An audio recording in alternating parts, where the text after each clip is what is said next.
Developing tonight, Hillary Clinton is taking hits from fact-checkers across the board after her latest attempt to explain away her ongoing email scandal. On Fox News Sunday, Mrs. Clinton standing by the false claim that she never sent or received classified information on her homebrew server. And now she is saying that FBI Director James Comey actually agrees with her. The Washington Post's nonpartisan fact-checker giving that claim 4 Pinocchios, which is its worst possible rating, meaning that's not true.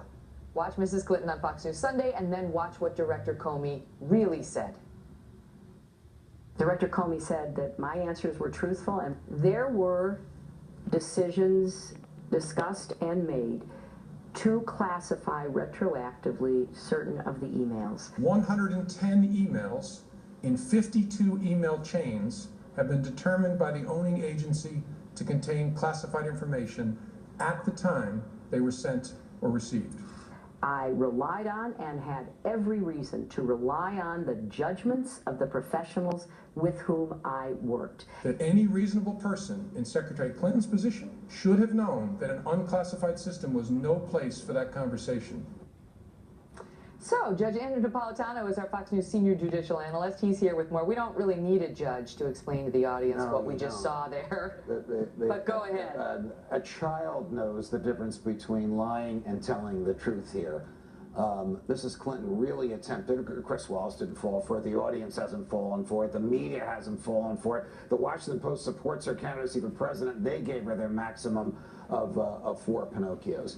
What the director said was, we didn't find any falsehood in what Mrs. Clinton told us. Right, which would be a felony. Correct. So she was smart enough not to lie to the FBI. In a secret, 3-hour, non-recorded interrogation. But it is clear that she lied to Chris Wallace, and it's clear she has been lying to the public about whether or not she received, opened, read, sent on to Sid Blumenthal, her colleague and friend who works for the Clinton the Clinton Foundation, who had no security clearance, material that was secret or top secret.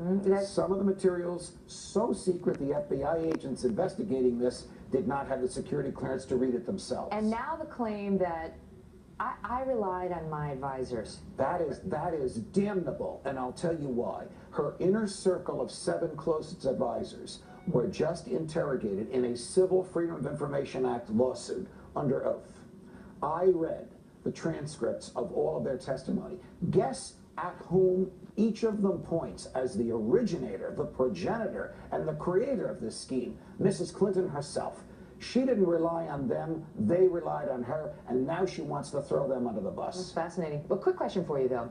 Given all the misstatements she's made about her emails on camera many times, what should she have said? What, if you were advising her, I mean, what would be a way that she could explain all those and not dig the hole even deeper?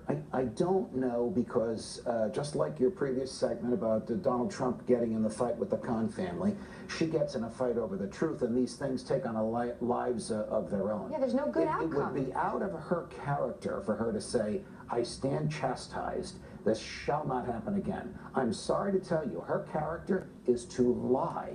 It has been her modus operandi going back to the Whitewater days. She had a 34% honesty rate. 34% of the American public believe she's honest. Before the DNC, went down to 30 after the RNC, and now it's back up to 34.